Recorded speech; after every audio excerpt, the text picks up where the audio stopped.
যে তুমি আমাকে বলতে তোমার সাথে এক রাত কথা না হলে তোমার ঘুম হতো না, তোমার সাথে কথা বলা বন্ধ করে দিলে তুমি খেতে পারতে না, ঘুমোতে পারতে না। তুমি সবসময় বলতে আর যাই করো, অন্তত পক্ষে আমাকে অবহেলা করো, কথা বলা বন্ধ করো। আজকে সেই তুমি কতদিন হয়ে গেল আমার সাথে কথা বলো, আমার সাথে যোগাযোগ নেই, যোগাযোগ করার মতো কোনো মাধ্যম তুমি রাখোনি, সবখান থেকেই তুমি আমাকে ব্লক করে দিয়েছো। এখন মাঝে মধ্যে আমি ভাবি যে মানুষটা আমাকে বলতো যে আর যাই করো, কথা বলা বন্ধ করো না, সেই মানুষটা আজ আমার সাথে কতদিন, কত সপ্তাহ, কত মাস ধরে যোগাযোগ করছে। আচ্ছা, তুমি কি এখন সুখে আছো? তুমি তো আমাকে বলতে যে আমার সাথে কথা না বললে নাকি তোমার কষ্ট হয়, দম বন্ধ হয়ে যায়।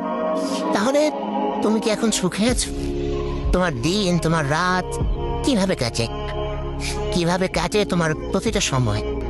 আমার খুব জানতে ইচ্ছে করে, যে সুখের আশায় তুমি ছেড়ে গিয়েছিলে সেই সুখ কি তুমি পেয়েছো?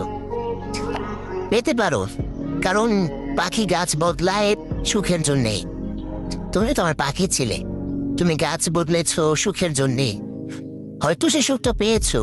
আমার মাঝে মধ্যে মনে হয় তোমার সেই সুখ চিরস্থায়ী হবে না, কিন্তু আমি খুব করে চাই, খুব করে চাই তোমার সেই সুখ চিরস্থায়ী হোক, তোমার সুখ কোনো দিন থেমে না যায়। তুমি এখন যে মানুষটার কাছে আছো, আমি চাই সে তোমাকে আগলে রাখো, আমার থেকেও বেশি ভালোবাসো, প্রচন্ড রকম ভালোবাসো, কোনোদিন তোমাকে ছেড়ে না যায়।